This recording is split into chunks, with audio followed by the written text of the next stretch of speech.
You said I won't be on video for 10 Yeah, minutes. I just had to shut mine off now. And we're officially live, so ready to go.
Good morning, good afternoon, or good evening, wherever you're joining us around the world. Welcome to Web3 Warriors Episode 26, where we're going to be talking about NFT marketplaces with our amazing guest, Sarina from TreeTrunk. Welcome, Sarina. How are you doing? Thank you so much. I'm doing well. How are you doing? I'm doing pretty good. Thank you for joining us today. I'm looking forward to our conversation. So we've got Sarina Chargundula with TreeTrunk here to really talk about a really interesting NFT marketplace at TreeTrunk.io that's really focused on helping artists and creatives in some pretty interesting and unique ways that we're going to get into. And on that point, here at Web3 Warriors, we like to talk about all things blockchain, NFTs, and really the whole new Web3 creator economy and what's possible here on the blockchain. We look at creators building, digital assets in the metaverse, whether it's wearables or different types of 3D creations. We've talked to a lot of artists and people, just creating art and selling art and improving their lives in a meaningful way through the power of the blockchain and through this international community that is really growing around NFTs and Web3. And so it's really cool to be able to have a conversation around NFT marketplaces today in this episode, and having Sarina here from TreeTrunk to kind of discuss some of the background stuff that I think a lot of people in the space, even collectors like myself and even artists probably maybe don't think about too much, because in the end, a lot of us just want to have our immutable artwork. We want to have our NFTs. We want to mint our, art and creations on the blockchain. And we don't necessarily think too much about the different avenues to do that. Obviously, a lot of people are familiar with OpenSea.io, which is essentially like an aggregator, but also its own platform that does allow you to mint and do things like that. We have other platforms that we haven't talked about quite as much on the Ethereum side. There's Rarible and Super Rare and Known Origin. So all of them have their own kind of quirks and I would say different kind of art and different type of collector base that they appeal to. And so we're going to learn a little bit more about TreeTrunk and kind of what they're going for with that in mind. But also just want to educate on the fact that there's different blockchains as well, which we really want to get into this season, looking at both Tezos, looking at Solana, looking at Polygon, which is like a layer 2 to Ethereum, which TreeTrunk, I believe, is on. So we'll have some interesting questions for Sarina around that. But look, just something to keep in mind as well. So for example, on Tezos is another blockchain, and they have object.com. They have a couple other kind of NFT marketplaces that are available. One of the advantages that you get with Tezos or Solana, for example, is that they have much lower gas fees generally, but so does Polygon as a layer 2 solution that's trying to avoid gas fees and things like that. So just looking at all the different NFT marketplaces and the fact that they can exist on different blockchains is just something to keep in mind. The Ethereum ecosystem and the Ethereum blockchain, despite having some pretty high gas fees, is still by far kind of the biggest and most prolific kind of NFT ecosystem, right? And so there's a lot of collectors, there's a lot of people with a lot of Ethereum who want to buy art with their Ethereum, and I think that maybe when you look at Solana and even Tezos, there are those people, but it's just not quite as numerous or maybe lucrative for collectors and artists on those blockchains. But those who are in those spaces are definitely confident that it's going to get there. So with that in mind, just a kind of brief breakdown of what is an NFT marketplace, what is it? What's the differences? I just showed, 4 or 5 different options. So wanting to keep that in mind and think about, as a creator, don't just necessarily dump everything on OpenSea or on the easiest possible avenue. Maybe think about what exactly it is you're trying to present with your art, and where it could live the best and how you can get innovative with it. So with that, I want to thank you again, Sarina, for joining us. Maybe before we get into specifically the TreeTrunk conversation, you can just share a little bit about your background and maybe what brings you to Web3, if you are comfortable doing that. But welcome. How are you doing? I'm doing well. Thank you so much. I'm really excited and happy to be here. Happy to have you. So yeah, I think in terms of how I got into Web3, um, I actually attended the first Bitcoin conference in 2011. Wow. Um, and I always thought it was my first Bitcoin conference, but it was actually the first Bitcoin conference. And I remember just being so intrigued by everything that was going on in the space, and Bitcoin just looked so cool. And as you know, an under 18 person, you would not think that that would appeal to me, but I was so intrigued, and I really tried to get Bitcoin while I was there. And nobody would give it to me, even though they were giving it out for free. What? Um, Because you they were were, underage or what? yeah, because I was under 18, and I asked every single person that I could have, and everybody said no, and I was so upset about it. Wow. I So could that was imagine. kind of my yeah, that was kind of my entrance into the space. And then I just kind of followed along in terms of the ICO phase, and just as the technology was changing. And technology has always been something that's fascinated me, throughout school or throughout, college, just across the board. Nice, um, nice. and then business as well. I also have a background in art collecting, so I kind of grew up in the art collector space. So I've just been in the art space for so long, um, and as someone who is not super old, it's just been a long time, even though I'm young. But So how I long would you say? I need to know now. okay, let's see. Realistically, not counting when I was a child, maybe like 20 years of being in the art space. Wow, it's Um, impressive. yeah, I would go into different art shows and actually be able to tell you which artist did what and what time period for certain types of art. It was pretty crazy. Nice. That's amazing. But thank you.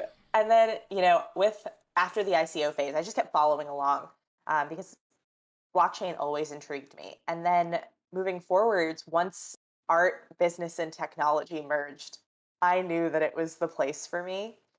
So that's kind of what really piqued my interest in terms of Web3, and that was when I decided to just dive right in and forget Nice. everything else. That's amazing. I think that intersection kind of piqued my interest too, except I would throw gaming in there as well because it was just the metaverse angle, and being able to basically like have, oh, so like digital assets are really valuable now, you know? It was a really Yeah, cool absolutely. kind of realization. So I guess you would consider, I mean, I would consider you an OG if you were attending the first Bitcoin conference, you know? So, and when you say ICO phase, that's like, so the initial coin offering is basically like an IPO in the crypto world, right? So when you say that, you're talking about Ethereum specifically, or is it? I actually, across the board, I remember during that time, Right. there was like a new ICO every other day. So There you were were on so top of all of many. them. Nice. All of them and none at the same time. Right. Right. Well, that's impressive. You know that crypto side of things, and that's a really good education to have, I think, before jumping into this space, right? Really, really Very cool. true. So that's awesome. You're probably more knowledgeable than me about that. Well, you're It definitely definitely more decreased. knowledgeable than me. No, it definitely decreased the barrier to entry, though. I think with a lot of things in Web3, I mean, let's even take PFPs, for example. Why did we need to call them PFPs? Everybody knows what a profile picture is, but we Right. needed to make it more difficult. Just to confuse people, right? Because we get that Yeah, question all the time, like on Clubhouse. What does PFP stand for? It's just profile picture. It's a very weird acronym, actually, when you think about it. nobody knows it. Yeah. And nobody says profile with PF. Like nobody uses PF for short form for profile, right? It's It's kind of weird. true. And then if Um, you explain it on like a tweet or something, you seem less knowledgeable because it's something that you're putting out there. right, right. What a crazy space we're playing in here, hey? So on that point, looking at TreeTrunk, maybe just give us a little bit of a breakdown about, what is TreeTrunk and what's its kind of pitch to creators, why TreeTrunk? Sure. So TreeTrunk is an NFT marketplace, and we are actually pioneering the space with the EIP 4910. So that's a new smart contract draft standard. And so what that enables us to do is allow artists to mint an NFT, hold on to the NFT, all of the rights, the IP that goes along with it, create digital prints, and create a royalty stream from generations of prints. But one of my favorite parts that goes even a step further is that investors, collectors, influencers, entrepreneurs can also purchase those prints, hold on to them, and create prints as well. So it's not only a stream of income for the artists, but for their collectors, as well as a way to build their own community out of value adding members. That's really interesting. So theoretically, like I'm looking at Brandon here, he's an amazing artist, the bro. And these pieces, so he's got 2 on sale right now for 0.33. And I've noticed in general, just poking around on TreeTrunk, that the NFTs are a little bit on the higher end, although the artists seem to be pretty well known, or a lot of them anyway, are fairly well known and established. So awesome, not critical at all about the price point. But would you say that like the price point is indicative of what you just said, as far as the idea that once you own this initial kind of reprint, you can then kind of monetize it yourself, and all of the artists are signing on like with that in mind? Like if my collectors collect my art here, they can then reproduce it, and that's just online, that's just on the blockchain, or do they have those are just digital prints, right? Specifically digital prints. Yep. That's cool. And so how do you see the ecosystem around that kind of second layer of digital prints taking off, or I don't know, how do you see it kind of growing? Obviously it seems like it's still somewhat new concept, that EIP 4910. How new is that 4910, by the way? It's within the past year. Yeah. And I think the thing that excites me the most about it is when I'm speaking to creators or artists, and I'm telling them about TreeTrunk and the EIP 4910, they just get excited, because it's a way for artists to hold on to what is rightfully theirs, um, and being able to actually create a stable stream of income from their art. So right now in the space, I mean, if we take most they're doing their own business strategy, they're doing their own marketing, they're doing their own community building, they're doing every single aspect that goes into the business all on their own. That's Web3, baby. It's amazing. And everyone in Web3 is hustling, but artists, like in order to create a stream of income for an artist in the traditional sense of an NFT, you have to create, 5,000 works or 10,000 works, unless you are already super reputable and can sell those works for a very large sum of money. Mm-hmm. But the way that this model kind of flips everything on its head is that they mint one NFT, and that one NFT can create a maximum of 11,110 prints.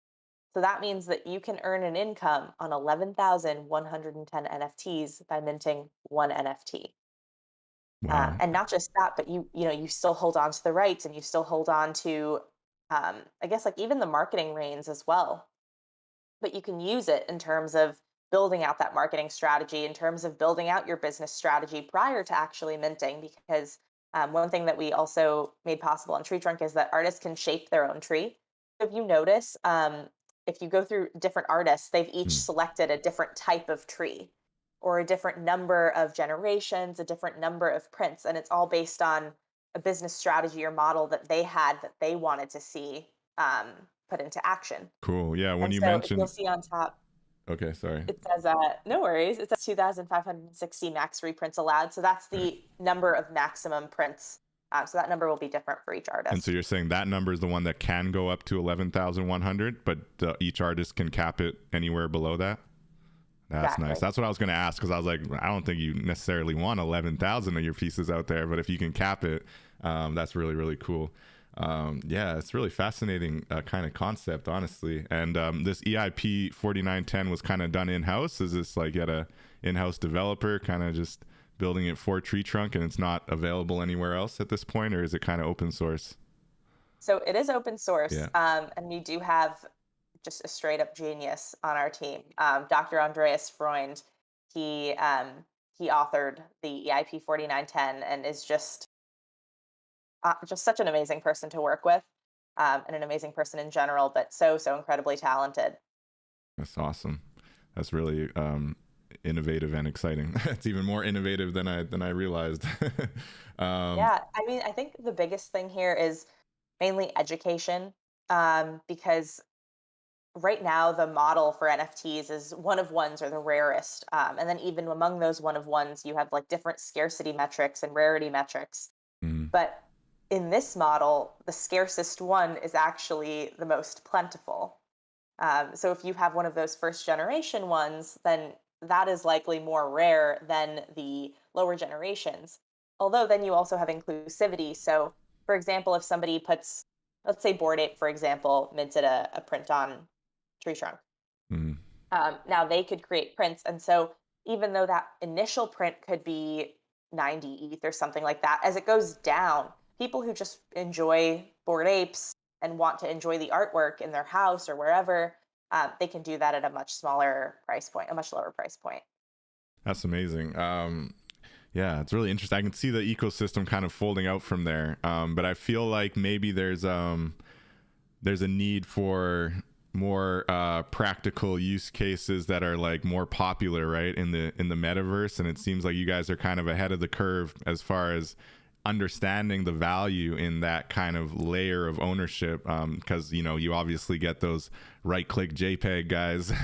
I'm just going to right click save it, and people who don't understand NFTs, but really getting granular into the token, right? And the fact that you've got that one, almost like a layer one NFT token, and then you've got your kind of sub layers where the collectors can actually monetize, but then again the creators getting compensated on all of those different layers, right?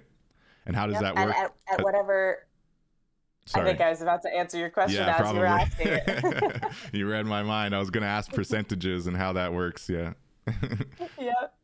So for each artist, during the creation process, and we've actually really worked hard we're still not even at the place we want to be. But in terms of the creator tools, we've really tried to streamline it as much as possible and break down those barriers to entry with coming into the space. But one thing that we have enabled artists to do is to set their royalty percentage. So that means that royalty is going entirely downstream. And what makes that unique is also that any person then from that point on that creates a reprint, they have to create a royalty percentage on their own that's lower than the artist. Oh, sorry, higher than the artist. That way the artist is never cut out. Hmm. So the And artist so this percentage model, is hard coded into the smart contract essentially, and then the person who's trying to kind of sell it on this secondary layer or this next network of NFTs. What do you call that, by the way? Is there a specific name for that? these generations. Oh, so just generations. Yeah. Okay. So for the next generation, they can set their percentage, but looking at it has to be higher, you're saying? So what would be an example of that? So how would it break down? Let's say a creator puts a 15% royalty on their NFTs, right? So how does that break down like generation to generation? It's always going to be 15%, or do they set even the different generations from the outset? So they don't set the individual generations, but that 15% will be taken from the next generation and the generation after and the generation after that if it's four generations. Oh, Um, cool. and so, for example, if let's say an artist mints an NFT and they set their royalty for 10%, and the next person purchases that work of art, creates a reprint, wants to sell that and earn 50% on a royalty. The artist will then get 15% of the 50%. Ah, gotcha. So it's kind of like a trickle down system. Nice. That's really cool. That's really cool. So why Polygon? I noticed you guys are on the Polygon network, and how do you feel that works for you? And is this like definite long-term solution, or are you still like evaluating different layer two options? Just curious. I know there's Polygon. I've been hearing a lot of differing opinions. It seems like they've had some changes recently. So I've just throwing it out there. The potential criticism is that they're like on a trajectory towards actually raising their gas prices. I don't know how true this is. This is just kind of rumors out there. So whether they're going to be able to continuously offer that kind of low price point on their transactions, or if as their network grows, just like Ethereum, they end up not being quite as cheap. I don't know if you've heard about that, but yeah, thoughts on why you went with Polygon or your Yeah, so platform. Polygon made it, and I'm not super technical, but Polygon made it possible to do a lot of this technology, and to make it possible. So that was kind of the biggest reason there. But then even in terms of, yes, the gas prices being, almost negligible, was a really big component of that as well. Because in terms of wanting to be inclusive to the community and wanting to bring new people on board, you need to have something that's lower fees, lower costs, and less gas. So that was a big portion of it as well. But the ultimate decision was based on the technology. No doubt. Very cool. Very cool. I'm seeing Soul Curry Ashita here. I have Yes, one of her pieces on Ethereum as well. It's amazing artwork. I really love it. Got some her awesome artwork artists is on here. stunning. How has it been as far as recruiting artists? Like you said, generally once you explain the tech to them, they're very interested and just kind of wanting to be ahead of the curve and part of this new technology. I see you got Sabet. I saw Long Necky Ladies on here. Yeah, Nyla. Yes. Amazing. I will say, you know, first of all, the artists that are on the platform are such amazing people. Um, it's just truly been such a pleasure to get to know them, to work with them. But I think what made me especially excited in talking to these artists was that their openness to innovation, um, was just so wonderful and so welcoming and so just like that's exactly what Web3 is about. And I think we all felt kind of similarly there. So when we were talking about the platform initially and telling them about what the innovation was, the main ask was that we just ask that you're coming on to support innovation, and so whatever artwork you're contributing, it is going to support innovation. Nice. And the artists were very excited, and loved the concept of kind of like a new idea in the NFT space. And I actually more recently I was speaking to a gallery owner, an NFT gallery owner, or a couple, but one in particular. Um, and he was saying that it was so crazy that we're so new to the space, just the NFT marketplace space, and yet there's already a disruptor. And I loved that Yeah. because that's kind of the whole ethos behind it, breaking barriers, creating easier methods to join the space, and making it a streamlined process for artists that's actually catered to artists. Because for some reason, nothing in the traditional art world, or I mean, I won't want to say NFT world, but it's just not conducive to artists. Yeah, And it's interesting you mentioned that. I agree in part, but I do think that you have to really take the effort to look for those corners that are, somewhat conducive to artists. I've noticed Nyla went with the full 11,100 reprints on here, so that's next level at one Ethereum. So you got to get in on the top there. That's going to be an interesting yeah, network as things pan out. But yeah, no, that's a really interesting point as far as catering to the artists. So obviously this doesn't look like a platform that's even interested in PFPs. Is it possible to even have a PFP project on here? it is possible, absolutely. But and in the future we do have different feature sets coming in, so that maybe you could make. I keep using Bored Ape as an example, but just because it's so familiar to everyone. But let's say you minted an ape and then you created a bunch of emotions of apes, so like happy ape, sad ape, I don't know, The tired derivatives, ape. yeah.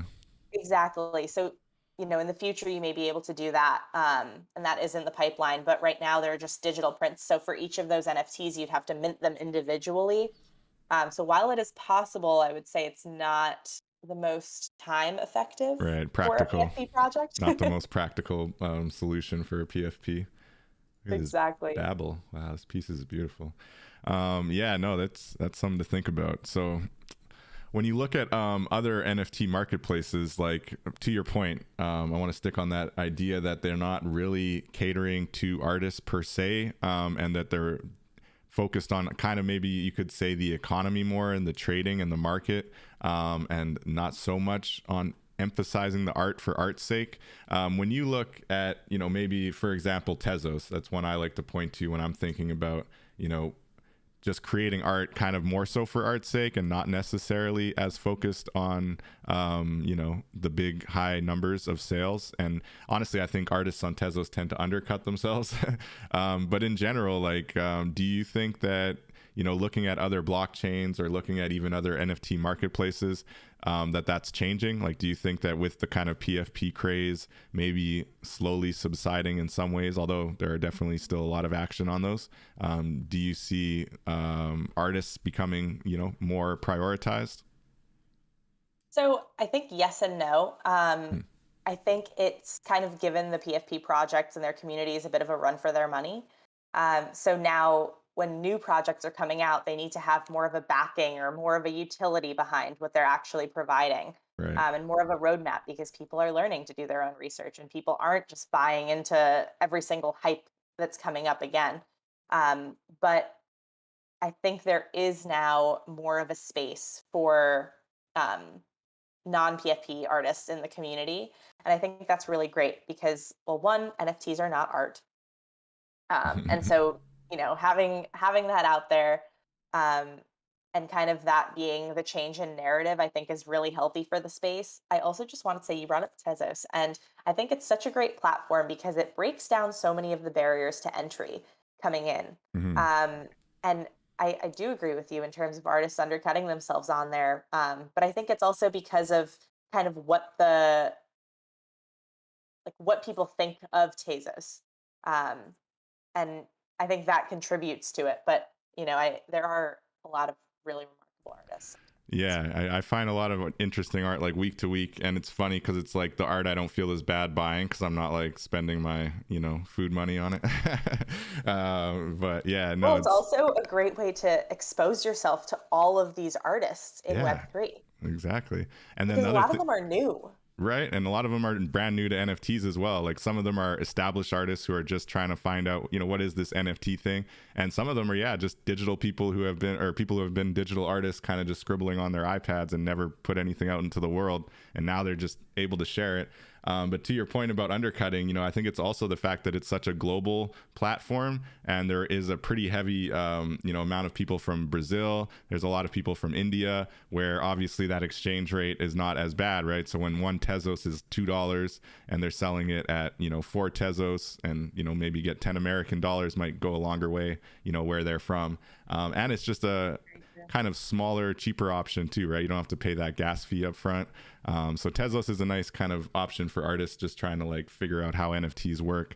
And I think where they maybe are missing the boat a little bit is just the idea that they don't have much else besides the art going on Tezos. I know they've tried to do some DeFi, but I think having that kind of economic element and the trading element beyond NFTs helps any coin, right? It helps with Ethereum. That's why it's got such a massive market. And Solana is already trying to go crazy with a lot of DeFi stuff, right? Yep. Yeah. So do you have, I mean, obviously TreeTrunk being your innovative favorite, but do you have a favorite outside of that when looking at NFT marketplaces? And yeah. I honestly think it might be Tezos, just for the reasons of being able to explore different art. If I had hours in the day just free, I would just scroll through the art on there. Yeah. There are certainly some absolutely stunning artworks that have not been discovered yet there. Most definitely. That's my Twitter timeline. That's why sometimes late night it becomes a problem.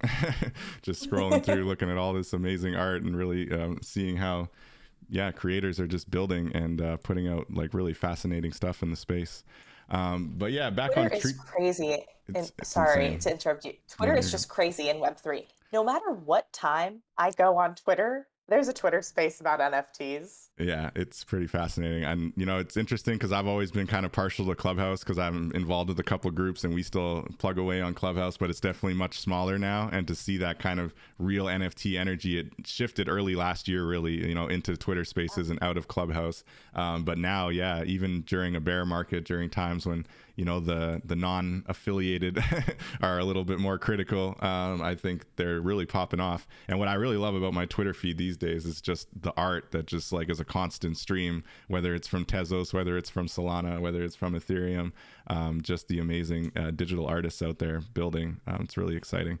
So I do want to give the opportunity as well. Shout out to anybody in the chat. We got Solid Snake. Thank you for the hello. Appreciate you. And Sasha, what's up? Welcome, welcome. So yeah, we're talking TreeTrunk.io. You can go check it out for yourself. A very cool, innovative platform that allows creators to mint an initial generation, and then their collectors can actually mint additional or sell additional generations. Yeah, so how does that work on the second generation? It's not like, is it a remint situation, or is it just like once you buy it, you kind of have this option unlocked to you? So you purchase it, and then it'll give you the option to create reprints from there. Cool. And And you then get you to can create up to whatever number the artist has specified in their next generation of prints. Nice, nice. So yeah, okay. And when it comes to like, if for example, right, this guy's got 1,110 in total, and then on the first round, I guess, well, he just did one on the generation one. But if you add like three is generation one, oh no, he has 10 reprints, right? So you have to divide that by 10, and each person kind of gets a cap of that, or does each individual able to reprint 1,110 times? Okay, so I see what you're saying. It's an overall cap, but so for example, if one person purchased that first edition, then from that point on, you see where it says 10 out of 10 reprints. So that means that next set, those are the 10 prints that they've created. Ah, cool. And then if you click one of them, you can then see how many are in the next generation as well. So if you click the 1.1, yeah. so then it'll show you, I think it's 10 max prints for that one as well. Wow. And then going down again. Yeah, that's really interesting. Just to think about the potential ecosystem growing out of this. How are things going for you on the kind of marketing and, well, I know you said the artists are on board. So obviously with something like this, when it's so innovative and kind of ahead of the curve, how does the general kind of space respond, or how are you tackling that big question as every NFT marketplace has to grapple with kind of marketing and getting your tech out there? Yeah, right now we've put a pretty big shift into educating in the space, and just kind of being in different places talking about it, because it's not necessarily, or maybe I'll phrase this differently. I think it's reaching a person and explaining it to them to understand TreeTrunk. But then once that person understands TreeTrunk, it's like something clicks and they're good to go with it. And they really resonate with the ethos and the motto that kind of goes behind it in terms of the creator aspect of it. But beyond the educational aspect, it's really a tool for artists as well, because they can market their own artworks on there. That being said, we have not opened it up to anyone just yet. So we've mainly stuck with the 19 headlining artists. And we will be doing that soon, but we don't have a set date for that yet. On the website, though, we do have a sign-up form to be on the allow list later. It's right up at the top, but that's kind of a future step. And one thing I did want to mention is that so many artists in the NFT space have their own portfolio websites and things like that. And one of my favorite aspects of TreeTrunk is that you can actually take the embed code and embed it onto any website that takes an embed code. So it essentially allows artists to turn their own portfolio website into a marketplace. Nice. So they could tokenize their whole portfolio if they want to, too. Exactly. Or even galleries. If an artist is being shown at a gallery, then they can give them those embed codes, and the gallery could sell them right there. That's what I'm saying. That's the innovative option right there. And I'm thinking about the practicality in the metaverse, right? Just like being able to link out to different websites and apply it in different ways. Like it's, wow, it's very flexible. Sasha's excited, saying in the chat. So she said that's awesome. And she was asking for clarification, like each generation could have 10 reprints if it's capped at 10. Or is there a minimum cap as well? There is no minimum cap. You could essentially make a one of one. Or I guess it would be that first generation. Right. Oh, no. Nope. I stand corrected with myself. You could just mint that original. Yeah. And so you can make an original that doesn't allow for additional generations, essentially. Yeah. Exactly. Cool, cool. But generally, it'll be capped at whatever you decide it's capped at. So that's really exciting. But yeah, if there's any other questions in the chat, I want to thank everyone for tuning in. It's been amazing. I also was just curious, Sarina, when, considering it is a bear market and considering, there's a lot of misinformation out there, but it's clear, with an innovative project like what you're working on or your team is working on here at TreeTrunk, how do you tackle some of the, fear, uncertainty, and doubt that's out there, whether it's about blockchain, whether it's about NFTs? What do you say to some of the naysayers out there? Well, I will say, I think once FUD started in the space, it just has snowballed. But we can't really listen to that. I think you build in the bear, and one thing that has really stuck with me is that artists are not going to stop creating. So kind of all on sale right now. That's the truth, especially for those Yeah, of us who were around last year when Ethereum was at 6,000 and Tezos was $10 and everything was quite a bit pricier. So you do have the fire true. sale right now. But looking at creatives and building in the space and building in the metaverse, does TreeTrunk have any plans specifically to kind of expand into the metaverse? Have you thought about events in the metaverse maybe to promote this? Because I feel like your technology really that's where the most application would kind of come in, right? Is in the metaverse. I mean, theoretically, the digital prints, IRL on your wall one day, that'll probably be possible. But I do feel like, yeah, in the metaverse is where it would really matter because people will be able to click on it and see that, oh, it's not just a JPEG. Like I own, number 500 out of 1,000 or whatever on this second generation of this artist's print. It's a really cool concept. Right. So yeah, what are you guys thinking about the metaverse? Well, we do have those conversations happening, and we are interested in doing things in the metaverse. Um, but it's open source as well, so we encourage anyone to also use the EIP 4910 however they want to as well. Hmm. Um, we've really tried to not lock in any artists or create anything that is just our ownership. And so this is something that we've just kind of put out for the community. And so because it's open source, if anybody has a way of implementing it that they want to put forth, do it. 100% do it. Cool, cool. um, So taking all yeah, innovators, that's what it's all about in exactly. Web3 as well, right? Open source is a big part of it, and all the best platforms have that kind of mentality. It's not the scarcity mindset; it's about the abundance mindset, collaboration, right? Well, I agree. And I think, one thing that Marketplace has kind of missed in the past year and a half has just been, I guess it's in human nature to compete, but there's been so much competition that I think they kind of forgot about the creators or their audiences. Um, and if everybody's trying to climb to the top, somebody's going to get to the top. But if we are not turning around and educating people into the space, someone will be at the top, but I don't know who's going to be there with them. So. And who's pulling other people up, or are they pulling anybody up? Are they concerned at all? uh, Yeah, I have seen in more recent months that a lot of people have been kind of turning around and trying to see how we can bridge the gap in terms of education, which has been really, really great. So I'm hoping for more of that in the space in the coming months and years. And what do you think that should look like? I mean, especially considering, TreeTrunk got this awesome slate of 19 artists who, I mean, most of them I recognize and obviously amazing leaders in the space, right? Do you see artists like those kind of like, I know Sabet and Nyla obviously has got a whole community focused on helping young people get into NFTs.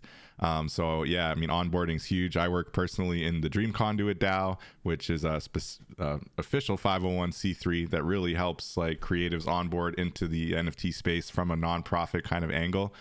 So there are, like you say, kind of organizations doing that. But how have you kind of positioned maybe your artists that are working with TreeTrunk, and like you said, TreeTrunk's focusing on education? How do you plan to kind of do that in the most effective way? And I would love to Thank- maybe make a connection between Dream Conduit, because we got classes going on 6 out of 7 days a week. So, maybe we could have some Oh, synergy there. yes, Yeah. absolutely.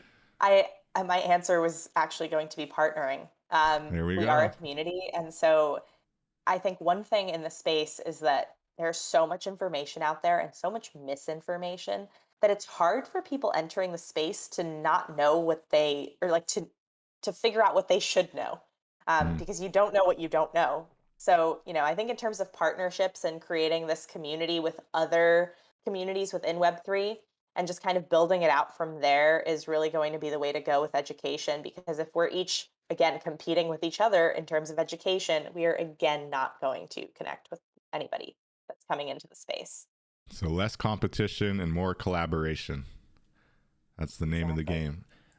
Yeah, because I was thinking, well, especially Nyla, just not to pick on her, but I'm very impressed by her community, and looking at something like that. Yeah. And also, I know she's done some really cool stuff in the metaverse. Going back to last year, I joined a couple of the events they had there. I really feel like a kind of talk, for example, with her and her community, maybe in collaboration with TreeTrunk, right? Kind of talking about those generational benefits, and how the art breaks down, but also just showing it, in the metaverse could be really effective, especially with that younger group. But also seniors, I've found, are responding really, really well to the concept of immutability, for one, and also the kind of digital escape that the metaverse offers. Any thoughts around that? Wow. I hadn't considered that. you So gotta you gotta I'm think just target going to be honest. audiences. I'm just Absolutely. handing out some advice for TreeTrunk. I like what you guys are I doing. love It's awesome. that. Very cool, very cool. And yeah, amazing lineup of artists. I think, I know there is some criticism sometimes of new NFT marketplaces that come out and can't just open the gates right away. But I think it's understandable, especially in the scenario that you guys are trying to iron out and really pitch the technology and the innovation. I do hope somebody listening will take you up on that open source opportunity, because I feel like there's a way to properly lay that out in a visual kind of, I shouldn't say properly, but a way to kind of engage it or lay it out in the metaverse in a very engaging way that kind of shows that generational benefit, and like kind of maybe just being a little bit more clear about, like on the tech side, how it's going to benefit you as a collector, and showing it kind Right. of in the metaverse. I just feel like it could be really engaging. And I would like to go there, so let me know when you guys pull together an event like that, and we'll make it happen. Will do. Yeah, no, it's exciting. Excited for the future. Yeah, so with that, I mean, I don't want to drag it on too long. If you have nothing to ask me personally, or if we have no questions from the chat, I will allow you to continue on. But this is just really amazing. I hadn't really thought about generations of digital art, and I feel like you're really ahead of the curve here. Yeah. What's your request for artists who are kind of poking around and really interested in this EIP 4910? What's the best avenue to take to reach out to you, maybe, or to maybe take advantage of that open source opportunity? I would say both, Yeah, honestly. If you're an artist or creator, sign up for the allow list at the top of the website. We do Twitter Spaces, YouTube shows. So there's a lot of educational content. We also have kind of like a walkthrough for every single process on TreeTrunk, that one of our founders had put together as well. And so, it's just be a part of the community and be join welcome. up, be the community, be part of the community. Sasha's Yeah, down. She says she's doing it, so she's going to submit some of her art. She's got awesome. amazing artwork, so definitely got to check that out. Absolutely will. Thank you, Sasha. All right. Well, Sarina, I think with that, we can wrap it up. It's been some really, really eye opening kind of opportunities here. And the tech has got my mind kind of spinning in circles. So I'll have to reconnect with you. I do think that the Dream Conduit and the educational angle that we have been plugging away on might be able to help kind of push that message forward. And we have a pretty tech savvy audience that we try to speak to as well in this blockchain space, and a really cool developer on our team who'd probably be very interested in this EIP 4910. So just keep innovating. It's really amazing. Thank you for sharing that. Were there any final words you wanted to share, or anything else you wanted to say to any listeners out there? Well, I just wanted to say thank you so much for having me on, David, and I'm so excited for the collaboration opportunity. All Let's do right, it. let's do And it. then if anybody has any questions, follow me on Twitter. Follow TreeTrunk NFT on Twitter, and Yeah, definitely hit just up respond to at our DMs. TreeTrunk. Yeah, we'll have that in the description as well, and I'll share a link as well for any artists that want to sign up. But yeah, definitely follow at TreeTrunk NFT on Twitter. And Sarina, thank you so much. We'll definitely be in touch, and maybe next year, next season, we'll have you back, and TreeTrunk will be having that ecosystem even more expanded and growing. So I look forward to seeing what you guys do. But Thank you yeah, so much, thank you David. so much. All right. And everybody out there, thank you for tuning in. Those in the live chat, we'll have the podcast live later tonight, and we'll have the official YouTube video archives live by tomorrow. And I'll hit you up with that as well. Sarina, thank you so much. It's been very eye-opening. Absolutely. Thank you, everyone. All right. Take care, everyone. Until next time, we'll catch you.